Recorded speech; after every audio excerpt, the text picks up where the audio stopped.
Olá, meus amigos, minhas amigas do site Notícias Agrícolas. Estamos aqui nessa segunda-feira maravilhosa, prontos para mais um programa Conexão Campo-Cidade. E ao meu lado hoje tenho o privilégio da volta aqui do meu amigo Roberto Rodrigues, a maior cabeça do agronegócio brasileiro. O Antônio da Luz, que é o nosso economista que vive iluminando o raciocínio de todos nós, e a Letícia Jacinto, que traz sempre sua simpatia, sua beleza, sua inteligência para dar inspiração aqui para esse quarteto debater os desafios e os temas do momento do agronegócio. E eu queria começar hoje o nosso debate, Letícia, com você. Como é que foi o lançamento dessa plataforma, a Agroteca, que vai trazer conteúdos do agro para contribuir com o desenvolvimento da educação brasileira? Conta para nós um pouquinho. Eu sei que você e o Roberto estiveram lá, então compartilhe um pouquinho conosco. Marcelo, na última segunda-feira, né, a gente lançou, semana passada, na verdade, tivemos duas entregas muito importantes do agronegócio para o setor educacional. E na segunda foi lançada a Agroteca, que é a plataforma digital gratuita, né, hospedada no site da Associação de Olho no Material Escolar. A Agroteca ela traz materiais já produzidos no mercado, com linguagem acessível, com as devidas fontes, porque esse é o problema do material didático, é trazer fontes científicas.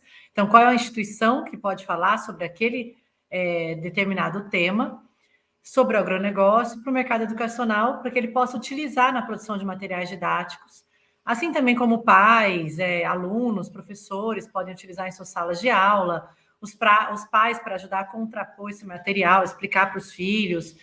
Então, para melhor compreensão e evolução desse setor educacional, né?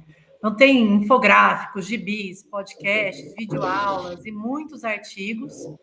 E vai ser com uma atualização constante.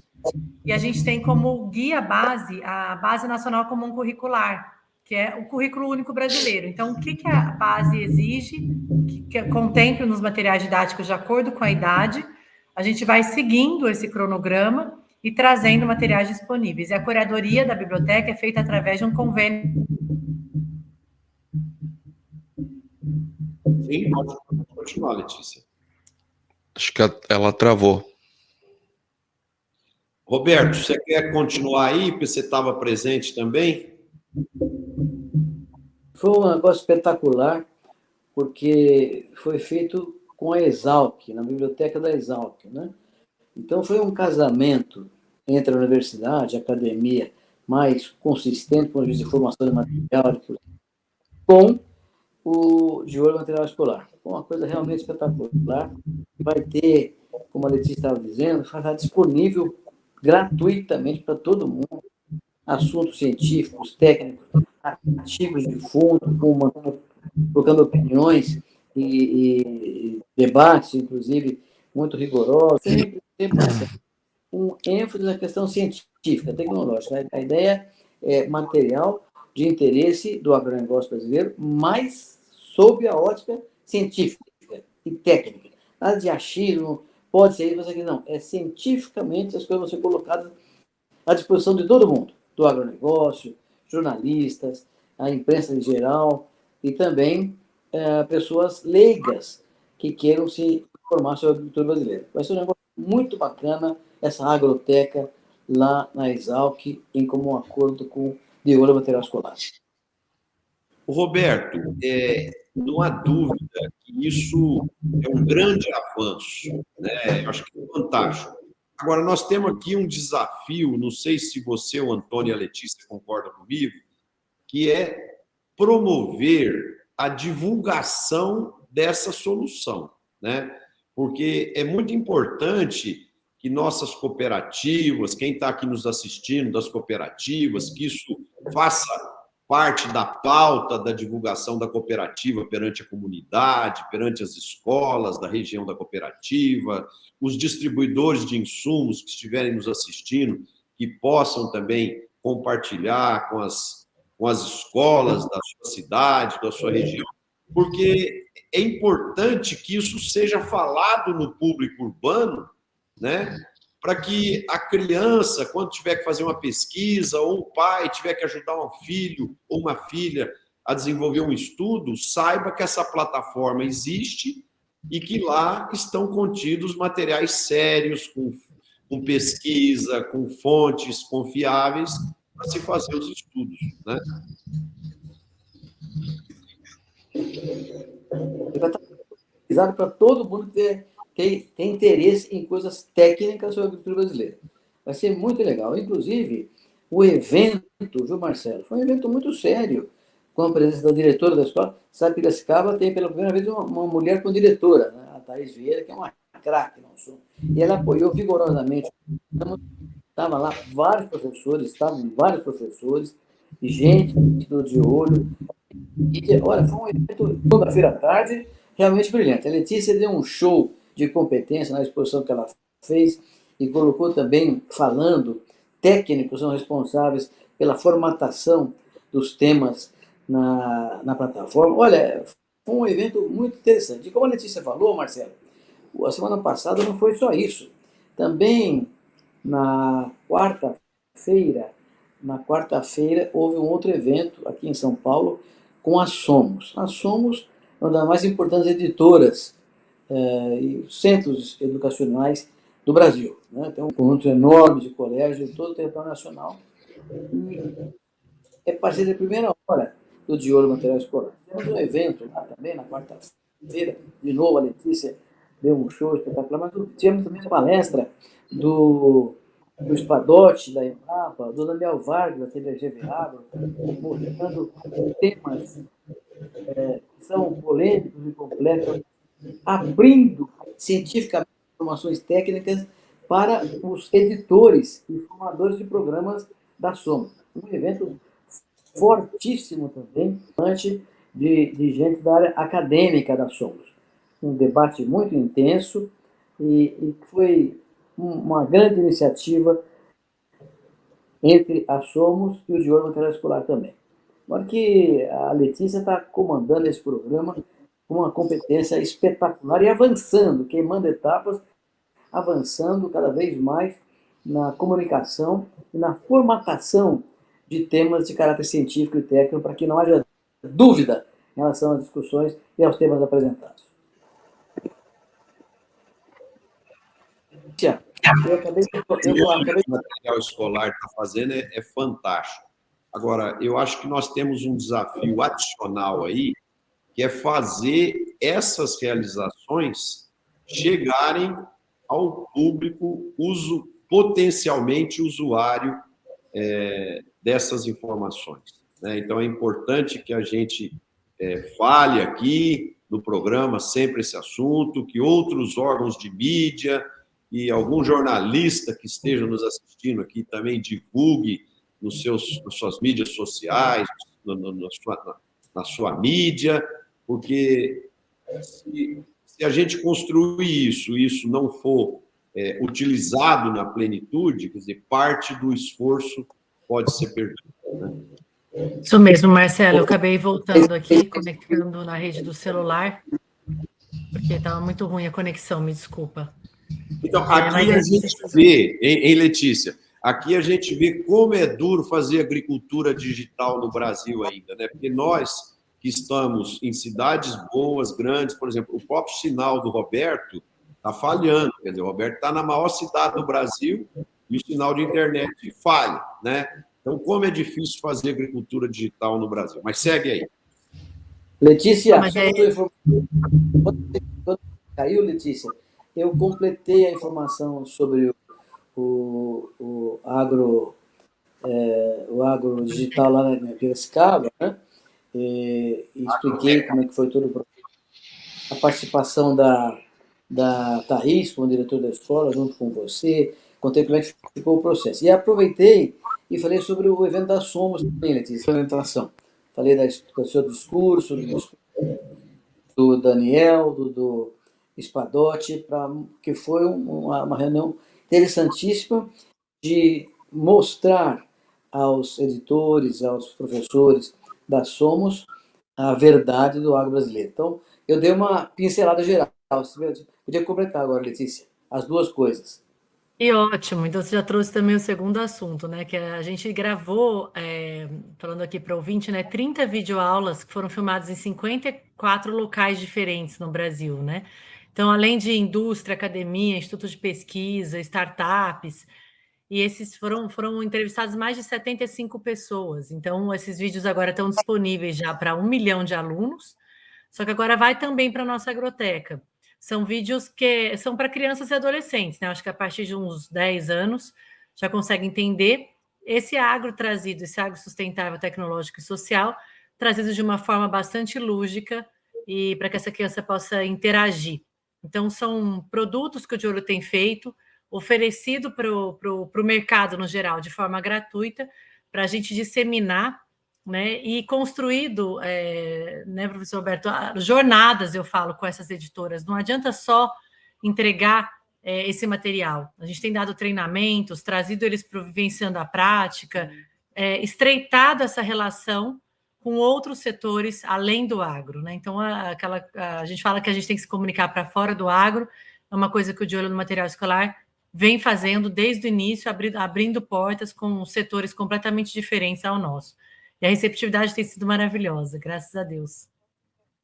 Que ótimo, Letícia. Parabéns para você e todo o time seu lá do De Olho do Material Escolar, que tem feito um trabalho brilhante para mostrar para as crianças e para os adolescentes a verdadeira significância que o agro tem para o Brasil e mostrando de forma justa, profissional, sem nenhum tipo de ideologia, mas sim com a verdade e com dados de pesquisa, com fontes confiáveis, que isso é fundamental para a gente formar crianças e jovens mais bem preparados para ajudar o nosso Brasil a crescer.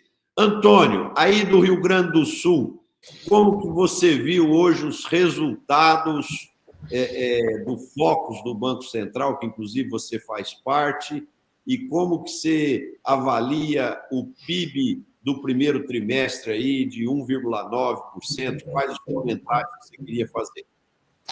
Bom, muito obrigado. Boa tarde, Marcelo. Boa tarde, Letícia. Boa tarde, ministro Roberto. Esse assunto que a Letícia traz e que também foi discutido pelo Roberto é de primeiríssima importância. Nós enxugamos gelo quando nós não atuamos na educação, né? Então, é por isso a importância dessa produção de material,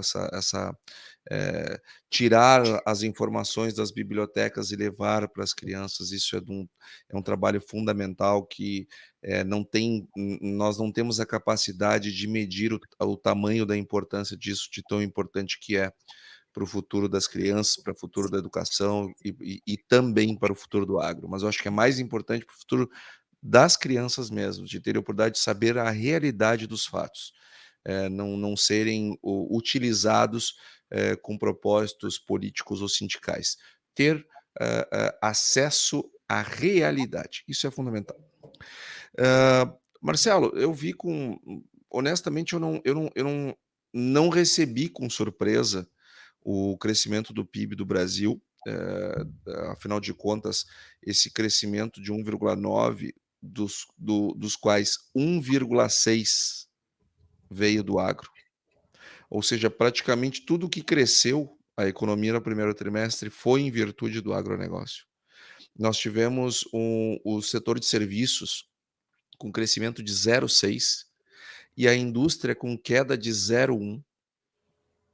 E é bom lembrarmos que a indústria está pelo segundo trimestre consecutivo com resultado negativo, ou seja, a indústria brasileira está em recessão, enquanto o PIB do agro... de produtividade de 1% ao ano, nos últimos 10 anos. E acho que vai ter mais um período de queda, porque o governo tem aceitado os pleitos do setor, né? O setor industrial, que eu não tenho dúvida, é o setor mais ouvido, mais respeitado e que o governo mais atende às demandas, e dá no que dá, tá? Enquanto o pessoal não entender que o caminho é pelo lado da produtividade, e nós todos temos que aprender a nos virar sem governo, vai ser, infelizmente, esse é o caminho. Agora, o agro cresceu 21,6% na leitura trimestral, mas se eu comparar o primeiro trimestre desse ano com o mesmo primeiro trimestre do ano passado, o 18. crescimento é 18,8%. Vou arredondar, 19%, para ficar mais fácil aqui, para não ficarmos trabalhando com números quebrados. Eu pergunto, ministro Roberto, o senhor que conhece o mundo todo, conhece tantas economias de tantos países com tanta profundidade, que país do mundo tem um setor que cresce 18%, 19%? Que país tem isso? Que país? Que país do mundo, Antônio, que país do mundo aumenta 100 milhões de grãos em 8 anos? Que país do mundo faz isso? Aí depois o pessoal vem me falar de Coreia do Sul, de a Nova Zelândia, porque a Singapura, todos super meritosos, casos de crescimento espantosos, muita competência que eles tiveram, palmas para eles, mas, gente, o nosso agro não perde nada, não perde nada para os melhores exemplos de crescimento do mundo, melhores exemplos. Então, e vejam só a sutileza desse resultado do PIB. Nós temos um crescimento imenso, mas ele tem consequências positivas e negativas. Eu não tenho dúvida que para a economia como um todo, para o conjunto da economia, ele tem mais consequências positivas. Mas para o produtor, essas consequências não são boas, porque para ter todo esse crescimento, nós tivemos que colocar muito produto. PIB é uma medida de produto, produto interno bruto. Nós botamos muito produto à disposição. E isto só que nós temos a mesma infraestrutura. Então, ou seja, nós temos que entender a entrada da safra e a recepção desse produto da agricultura como um funil. Esse funil ele é feito de empresas de transporte, de indústrias capazes de receber esse grão, porque sim, o KNAI de uma cooperativa de grãos é indústria, não é agropecuária, é indústria. As próprias tradings, etc., são indústrias. A nossa capacidade de armazenar fora da porteira está com a indústria. A nossa capacidade de escoar está com os serviços. Então, se eu não tenho um funil sendo ampliado, esse crescimento todo dá choque. E esse choque que vai dar lá nos preços para o produtor, por outro lado, eles são oportunidades para a nossa economia. Gente, a formação bruta de capital fixo, que são os investimentos, teve queda nessa leitura, e não foi pequena, uma queda de 3,4%. Ok, claro que juros mais elevados desestimulam o investimento, porque eu preciso de uma taxa interna de retorno maior para viabilizar o investimento, eu vou ter um payback maior. Então, ok que juros, mas não é só isto. Ter um ambiente macroeconômico instável, incertezas, sobretudo vindo do campo jurídico, logo vamos falar sobre marco temporal. Aqui no Brasil, até o passado é incerto, quem dirá o presente e o futuro, tudo isso desanima o ambiente de investimentos. Só que vejam só, o agro, precisando de investimentos no setor industrial e no setor de serviços para receber essa safra toda, e nós vemos um recuo nos investimentos. Vejam só que coisa triste isso. O Brasil precisa crescer parelho. O agro dá muita oportunidade para a indústria, dá muita oportunidade para o setor de serviços, mas nós precisamos crescer juntos, nós precisamos desses investimentos para aumentar o tamanho do funil por onde passa essa maravilhosa produção que nós estamos entregando para a sociedade a um custo de queda de preços muito significativos, o que é uma lástima, mas olhando do ponto de vista estritamente da economia, fazendo a nossa economia crescer, girar. Tivemos o resultado do CAGED, 180 mil postos de trabalho gerados no mês passado, a nossa taxa de desemprego caiu de 8,9% para 8,5%, o IGPDI e o IPP, que são índices de inflação no atacado, o IGPM, inclusive, seu ministro, lá da Fundação Getúlio Vargas, que tem aí, já tem quase um século de coleta, o pessoal, esses índices são no atacado e, portanto, altamente influenciado pelas commodities.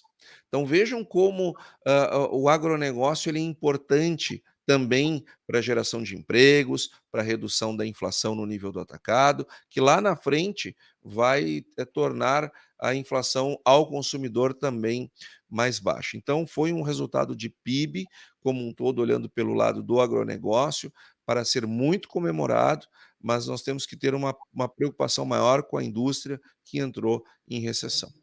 Ô, Antônio, tem um ponto colateral aí também nesse comentário seu, que é o seguinte, essa super safra que está sendo colhida 2022-2023, superior a 300 milhões de toneladas, ela, nas fronteiras, principalmente nas fronteiras agrícolas, nós vamos ver falta de estrutura de armazenagem, né?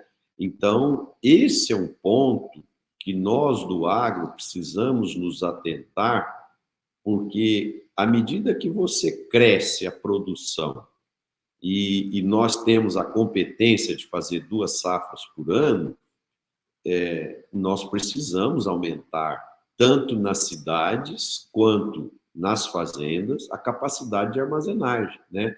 Porque o Roberto falou aí que nós em 8 anos, fizemos 100 milhões de toneladas a mais, e nos estudos que nós tivemos fazendo aqui outro dia, nós vamos chegar em 400 milhões de toneladas na safra 27-28, e nós vamos chegar em 500 milhões de toneladas na safra 32-33. Então, se nós continuarmos crescendo nessa velocidade e não ampliar as ferrovias, os portos, as estradas, a armazenagem, nós vamos ter um caos. E nós vamos ter crescimento econômico nos outros setores se fizermos esses investimentos. Antônio, eu gostei muito dessa interligação entre todos os setores, né? Não é só o agro, a gente depende um do outro e começa tudo na cidade, volta para a porteira e volta para fora, né? É isso. Mas esse investimento em infraestrutura é extremamente importante, e essa semana passada a gente teve o julgamento lá no STF sobre a Ferrogrão, né? Uma grande ferrovia importante aí que ligará Sinop ao porto de Piritituba, no Pará. São 933 quilômetros, vai custar 23 bilhões de reais. E para as empresas que vão vencer nessa licitação, mas acabou, o Alexandre de Moraes mandou para o Centro de Soluções Alternativas de Litígios da Corte sem esse julgamento. Isso tudo porque o traçado passa na beirada de uma reserva ambiental, e essa reserva ambiental perderia 0,054% da sua área em geral. Então, acho que a gente tem alguns empecilhos no Brasil que nos limita esse crescimento, né? E eu tive na Embrapa Territorial um tempo atrás e pude conhecer um estudo que eles fizeram. Eles têm um estudo, né, feito no Brasil de acordo com o crescimento dessas safras, dos plantios, do que está sendo e deve ser escoado, onde a gente deveria ter essas rodovias, essas hidrovias, essas ferrovias, onde deveriam ou não ser construídos portos. Então, quer dizer, inteligência para isso, né? De logística a gente tem no Brasil. Tem um trabalho lindíssimo feito pela Embrapa Territorial. Eu acho que deveria aproveitar, né, para estimular esses setores e resolver o problema de infraestrutura e armazenagem brasileiro. Mas esse ponto que você falou aí da burocracia brasileira e dos 3 poderes não se entenderem, esse é um problema seríssimo, né? Porque a hora que uma coisa está tomando corpo para ser resolvida, vem um outro poder aí, normalmente o judiciário, né? Vem e estabelece essas posições que dificultam os avanços, né?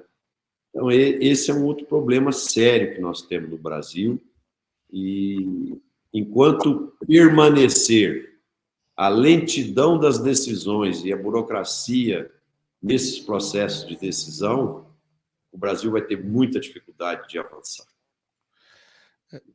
Aliás, Marcelo, isso aqui, esse tema da armazenagem, o Brasil tem só 15% da sua armazenagem em nível de fazenda. É muito pouco, porque Muito o pouco. produtor rural que quer armazenar na fazenda, ele tem que ter muito mais domínio da sua gestão comercial, etc. Então, tem que ter investimento maciço em armazenagem em nível de fazenda e nas cooperativas, para o produtor só trabalhar também de maneira mais articulada. Mas tem um segundo tema, muito ligado a esse que a Letícia levantou, você colocou aí agora, Marcelo, que é o tema do marco temporal de terras indígenas. Foi julgado essa semana, foi votado na Câmara dos Deputados de uma forma bastante... Né?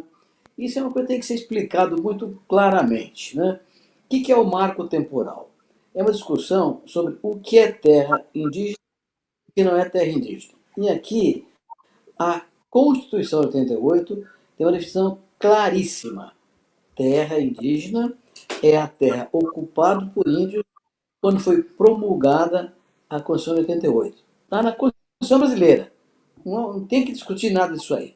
Mas surgiu uma proposta de um partido político de esquerda questionando esse fato e o Supremo avaliar essa discussão de novo e teria uma tomada de decisão nas próximas semanas no Supremo Tribunal Federal.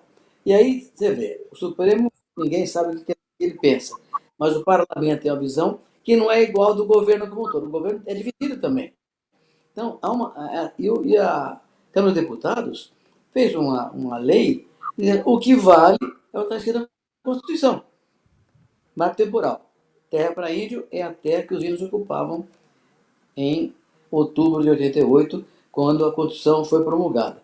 Não tem nada que ver com 1500 ou 1800, quando o índio ocupava a terra brasileira. Isso como uma característica interessante. Veja, ninguém tem nada contra os índios, ao contrário, porque quer defender os índios e dar a eles a oportunidade de ingressar na sociedade brasileira com educação, com saúde, com habitação, com todos os processos que outras raças têm também no Brasil. Mas já existe no território nacional, mais ou menos 14% de todo o território nacional que é terra para índio, de acordo com o que está na Constituição brasileira. Então, havia uma discussão, vai aumentar, dentro de aumentar, é uma área que não quer aumentar, o judiciário tem essa visão, então o legislativo baixou essa norma, claro, na Câmara dos Deputados, mas tem que ir para o Senado ainda. Então é uma discussão muito complexa e que é fundamental da segurança jurídica no Brasil, seja para produtores rurais, seja para a sociedade de maneira geral. Isso é muito relevante. Então é preciso torcer para que o Senado acompanhe a Câmara dos Deputados nessa discussão e que o Supremo Tribunal Federal também caminhe na mesma direção. Ô, Roberto, você colocou um negócio aí muito importante e eu acho que nós precisamos elogiar, né, a atitude da Câmara de Deputados ao votar e deixar isso bem claro, né? E como você mesmo disse, agora vamos torcer para que o Senado tenha a mesma postura para a gente virar essa página e dar segurança jurídica a todas essas questões, achando aí o equilíbrio para a preservação dos nossos índios brasileiros, que merecem o respeito de todos nós, mas, ao mesmo tempo, que as propriedades, as demais propriedades agrícolas, as demais reservas, sejam destinadas para os fins que tem que ser destinado e que elimine essa discussão da pauta, né? Porque a gente vai para frente, de repente, a hora que a gente vê, volta, como o Antônio disse aí, a gente sabe que o futuro é incerto, mas que no Brasil o presente e o passado também é incerto. Marcelo, quanto a esse ponto, eu gostaria de trazer uma seguinte reflexão.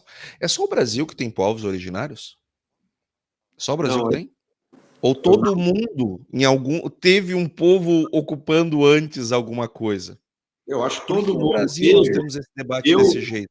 Na Austrália, a gente vê claramente lá os aborígenes, né, que é o povo originário, e nos Estados Unidos também, os índios norte-americanos lá, os Apaches, os Chiús, Claro, só que o que acontece? Por que no Brasil a gente ainda tem discussão sobre essas coisas, né? Porque a agropecuária brasileira, agricultura e pecuária, ocupam mais ou menos 20% do território, não mais do que isso. Eu pergunto, não dá. E os outros 80%? Tem que ser justamente onde tem uma propriedade rural fazendo produção de alimentos? Tem que ser ali? Se até 88 não tinha, desalojando famílias, e olha só, não se indeniza aquela família que está ali em cima. Simplesmente se arranca aquelas pessoas ali e manda sair fora. E a pessoa não recebe um centavo, só o valor das benfeitorias lá que ela fez, e sabe lá que critérios vão se adotar para precificar aquelas benfeitorias. Famílias que estão há gerações ali. Então, isso, antes de qualquer coisa, me parece uma afronta contra a sociedade. É uma afronta do Estado, uma violência do Estado para com as pessoas.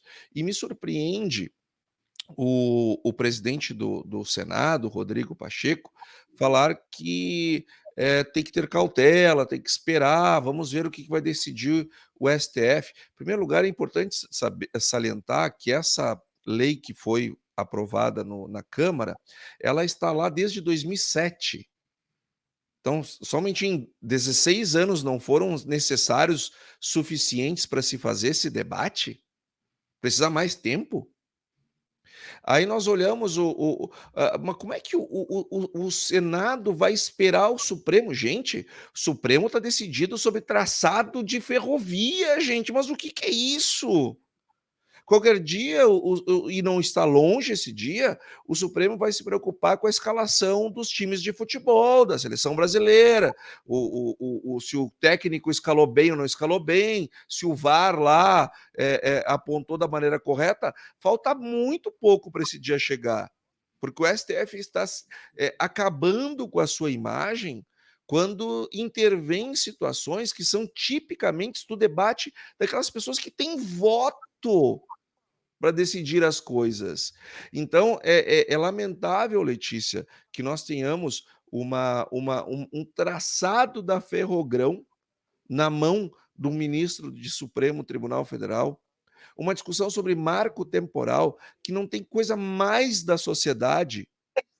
Essa é a típica discussão da sociedade. Logo, tem que ser feito pelos representantes da sociedade. Supremo não representa a sociedade. Eles não são eleitos. Eles têm um papel importantíssimo para dirimir conflitos, enfim, e avaliar as questões constitucionais.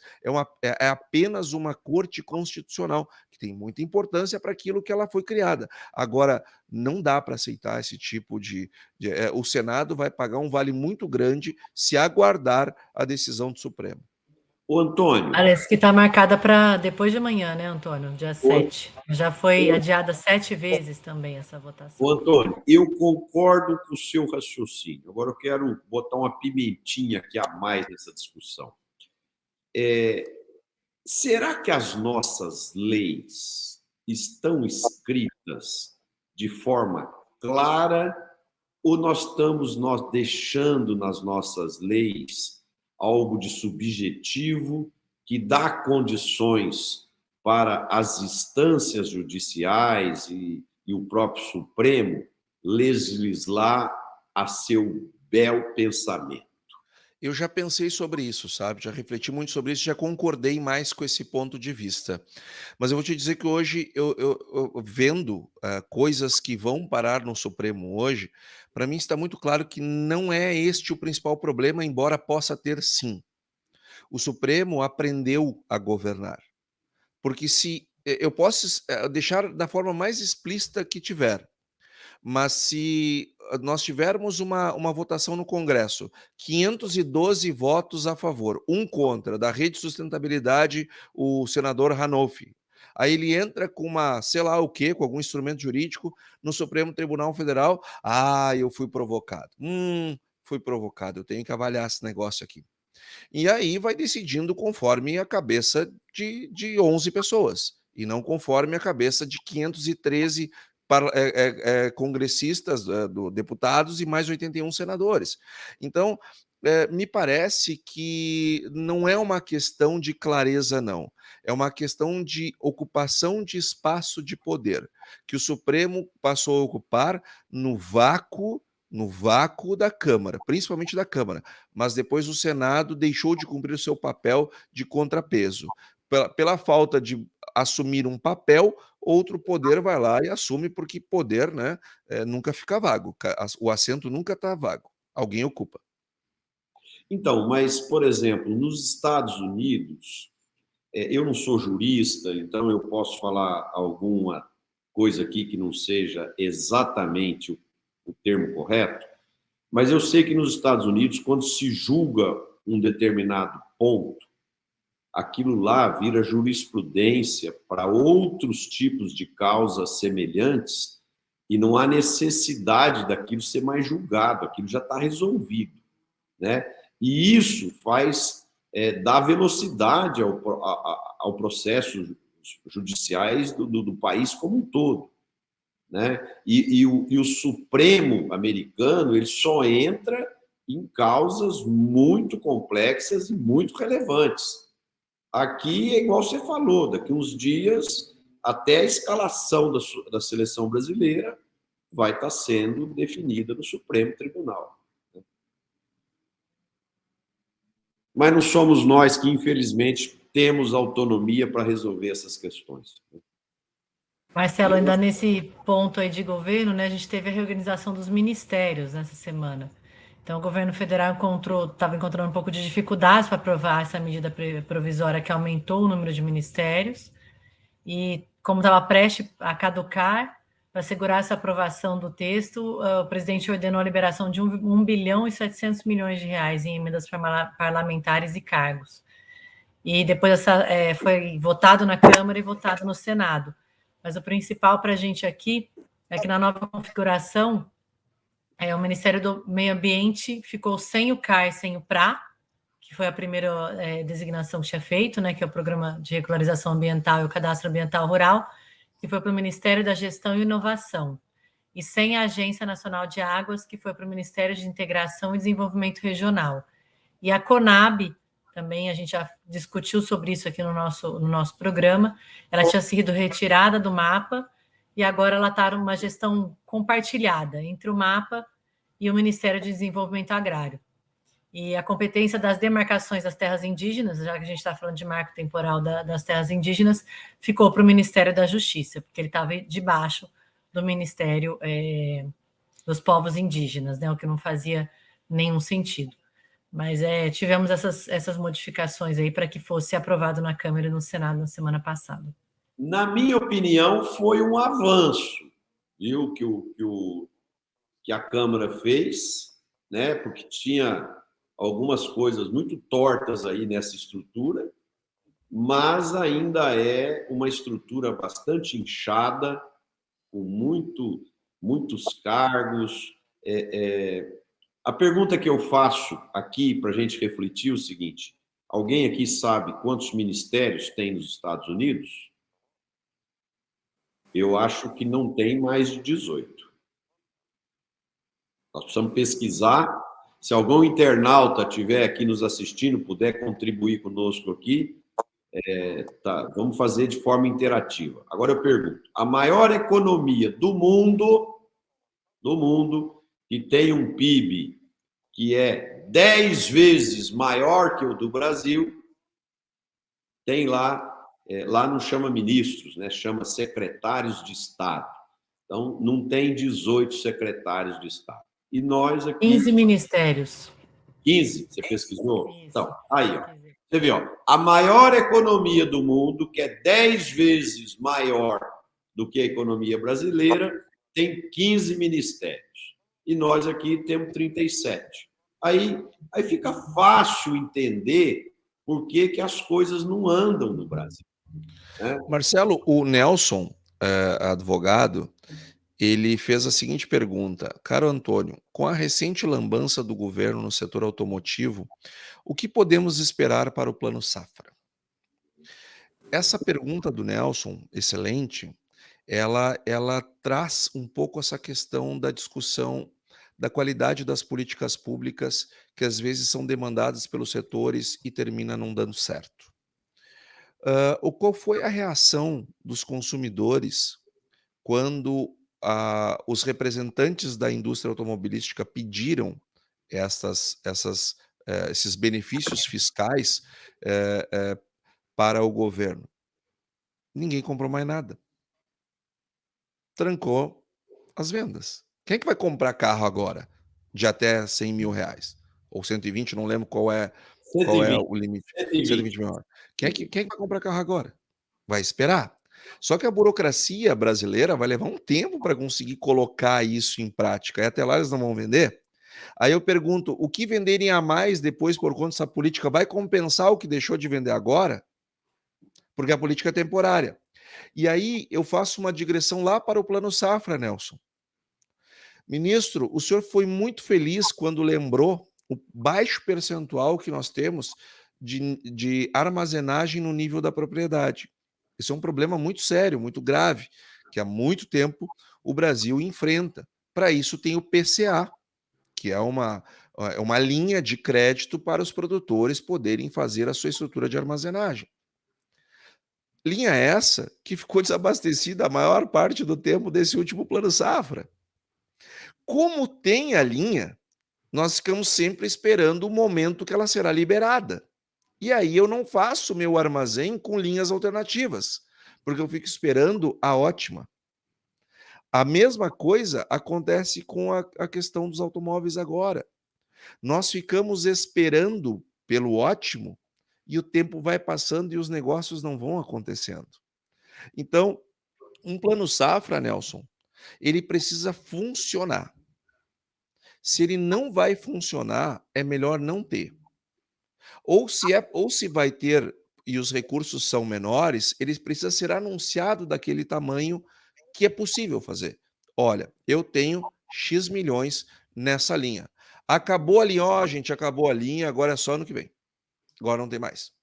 Então, agora a expectativa de que teremos algo trava negócios. Então, o que está acontecendo com o setor automotivo agora é uma consequência de uma política ineficiente, que foi pedida e atendida. Não muito diferente acontece com o nosso PCA. O Antônio, agora, uma coisa que o governo pode fazer, que se ele tem limitações de recursos para o Plano Safra, ele poderia chamar a Febraban.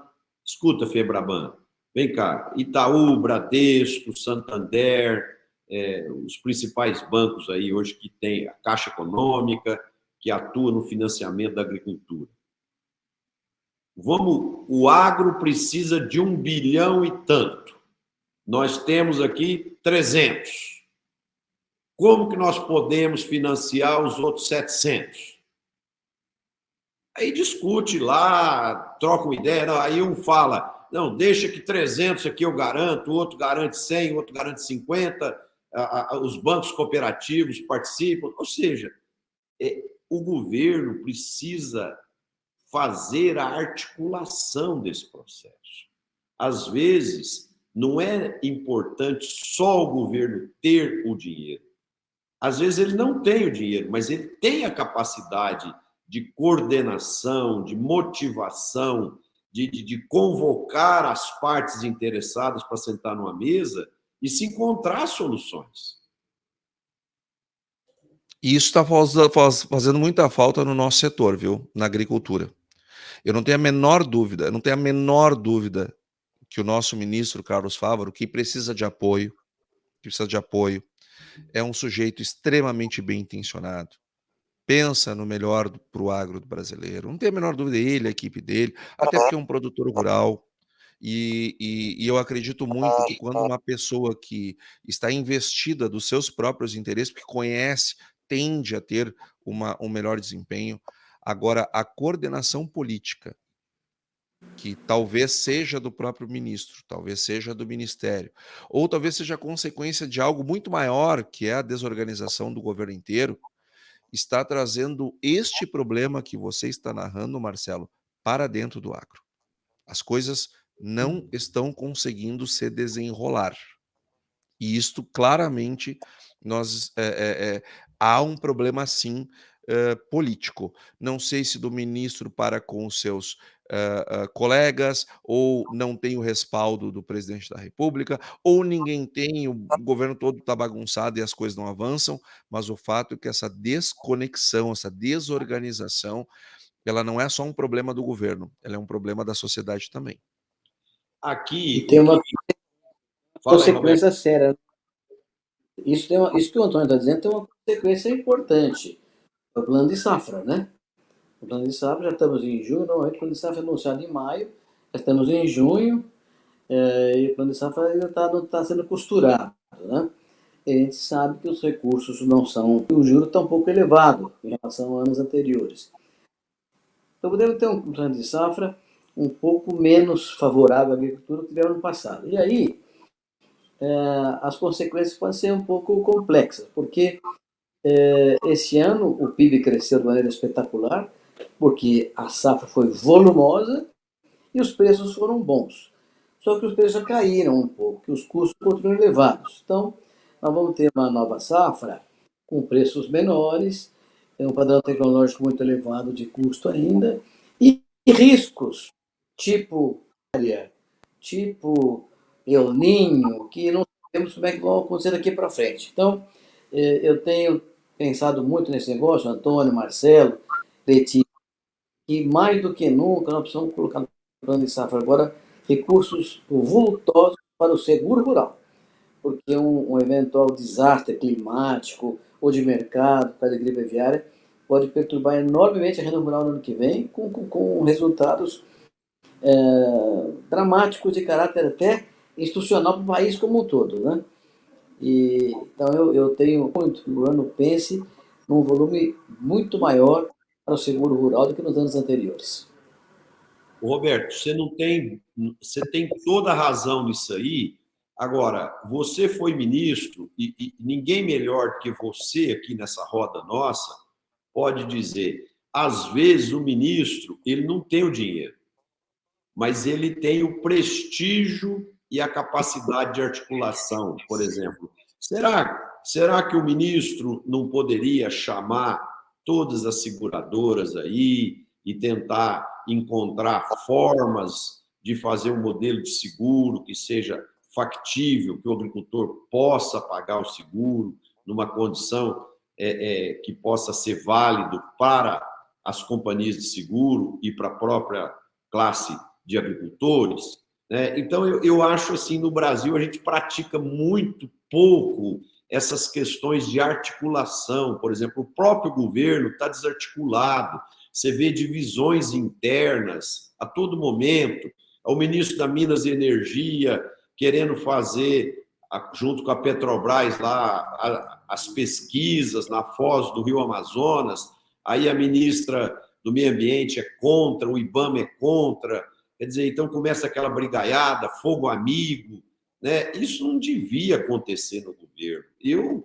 Se fosse o líder, eu não aceitaria fogo amigo de forma nenhuma. Eu acho que isso são questões internas que têm que ser conversada e resolvida internamente. Então, eu acho que está faltando liderança, está faltando coordenação e articulação para o governo trabalhar nessa integração de questões que são do seu papel e questões que ele pode desenvolver em conjunto com a iniciativa privada.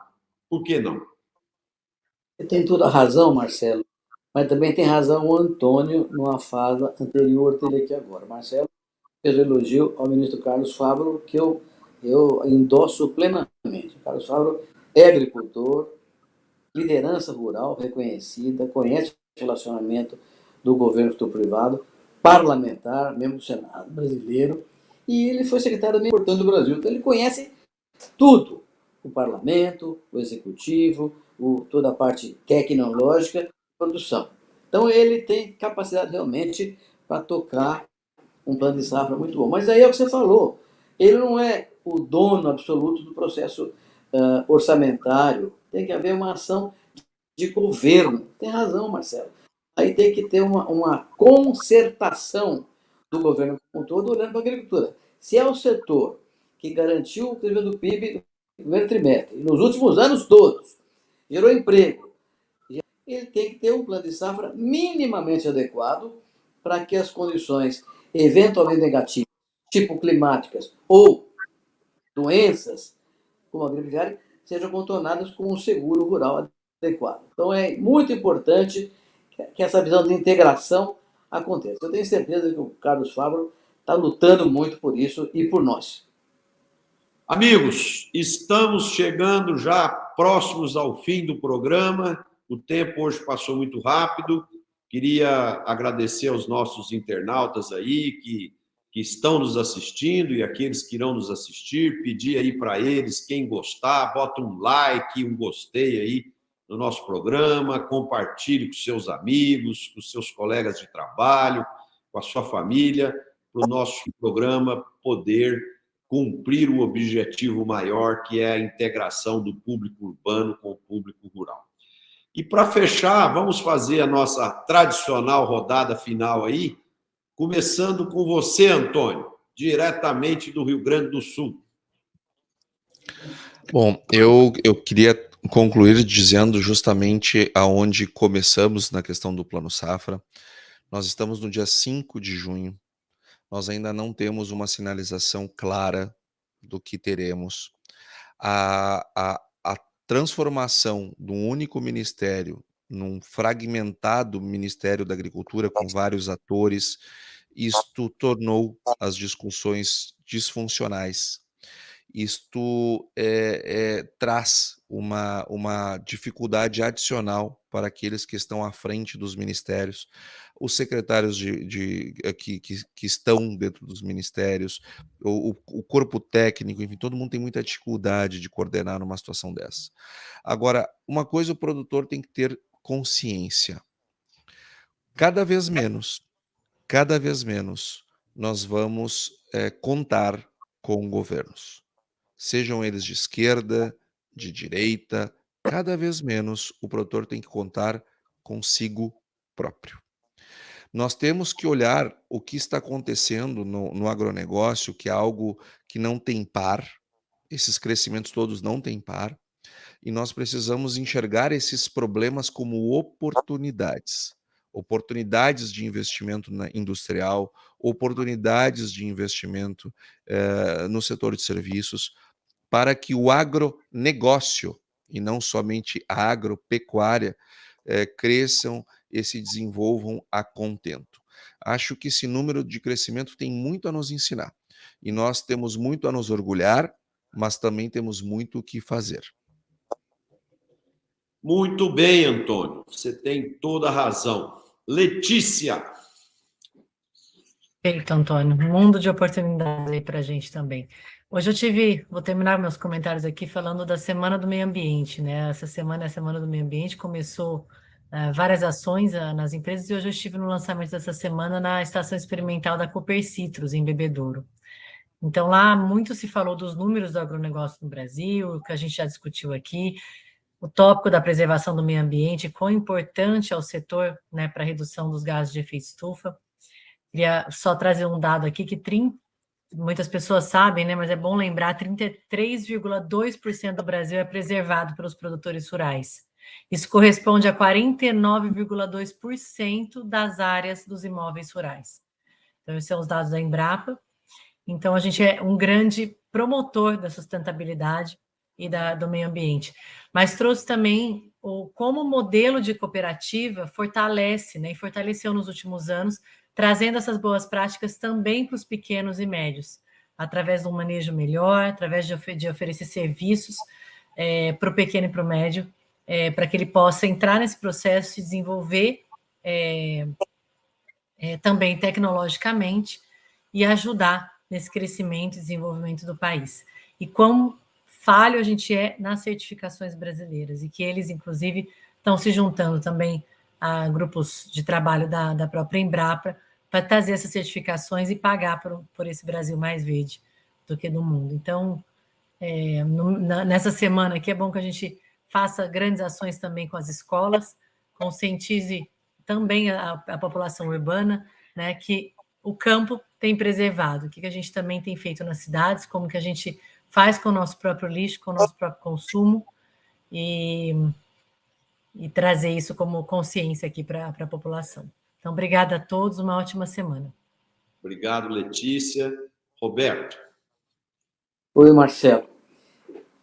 Um relatorinho sucinto da semana passada, Marcelo. Semana passada eu estive, viu, Antônio, no Rio Grande do Sul, estive na Farsul, com o Gedeão, também estava lá o Denis Rosenfeld, um grupo muito grande, para um evento organizado pela Universidade Federal do Rio Grande do Sul, sobre futuro interessantíssima e muito profissional. E muito positiva, muito esperançosa. De lá, eu fui a Teresina, lá no Piauí, uma cooperativa, muito na linha do que a Letícia falou aí agora. O cooperativismo nunca foi e não pode ser casado com o governo, e muito menos filho do governo. Tem que ser relação fraternal com o Estado, não dependente do Estado. E o Nordeste acordou para essa temática, e houve um evento muito importante lá em Teresina, com o Partido do Nordeste inteirinho, rearticular o sistema cooperativista nordestino com essa visão de independência em relação ao Estado, mas com fraternidade em relação ao Estado. Muito positivo o evento. Então, foi uma semana que eu andei do norte ao sul do país, e no meio do caminho estive com a Letícia em eventos fundamentais para a área de educação sobre o agronegócio. E em todo lugar, Marcelo, eu senti um pouco o que foi colocado aqui hoje por vocês três, e eu participei desse processo também, uma certa preocupação dos produtores brasileiros com relação ao futuro de curto prazo, de safra, questão climática, seguro rural. Há uma preocupação, os preços caíram demais nos últimos 2 meses, e há uma preocupação em relação à renda no futuro imediato, que é 2024. Então, é preciso que a gente realmente trabalhe com vigor nessa articulação que você sugeriu aí, Marcelo, para que tenhamos um ponto de safra minimamente adequado para garantir que o agronegócio continue sendo o que ele tem sido sempre, a alavanca do desenvolvimento do país, seja na economia, seja nos empregos, seja no saldo comercial. Vamos em frente, que atrás vem gente. Legal, Roberto. O Conexão Campos Cidade esteve forte, então, os membros lá no Rio Grande do Sul a semana passada. Eu e o Tejon estivemos também lá em Rio Pardo, num evento muito bacana da FUBRA. A FUBRA é uma associação que congrega mais de 90 mil famílias na produção de tabaco, milho, soja, e faz um trabalho espetacular no Rio Grande do Sul, Santa Catarina e Paraná. E fomos muito bem recebidos lá, e o pessoal assiste o nosso programa, e queria agradecer muito a atenção de todos conosco lá. O meu recado aqui seria para os agricultores, para os empresários rurais. Eu sei da angústia que todos estão passando com essa queda forte dos preços. Muita gente teve que vender a soja por causa dos compromissos, por pressão de fluxo de caixa. Agora, nós temos que equacionar essa safra 22-23 e temos que começar a planejar a safra 23-24. E para o planejamento da safra 23-24, nós temos uma situação aqui que pode ser mais favorável. Nós vamos plantar uma safra com custo de insumos bem menor do que nos anos anteriores, né? Então, com o preço da commodity menor, mas o custo de produção bem menor, se houver um bom processo de gestão, de planejamento e de estratégia de compra e de venda, eu tenho convicção que é possível fazer uma safra 23-24 aí competitiva, rentável e que possa gerar bons resultados. Agora, isso vai exigir gestão. Então, tenham bastante atenção com tudo isso para a gente chegar no final da safra com bons resultados e um estado de humor e de esperança melhor do que nós estamos vivendo no final dessa safra 22-23. Um abraço a todos, uma feliz semana, com muita saúde, paz, e a gente se vê novamente segunda-feira com mais um programa Conexão Campo Cidade. Abraço e boa semana.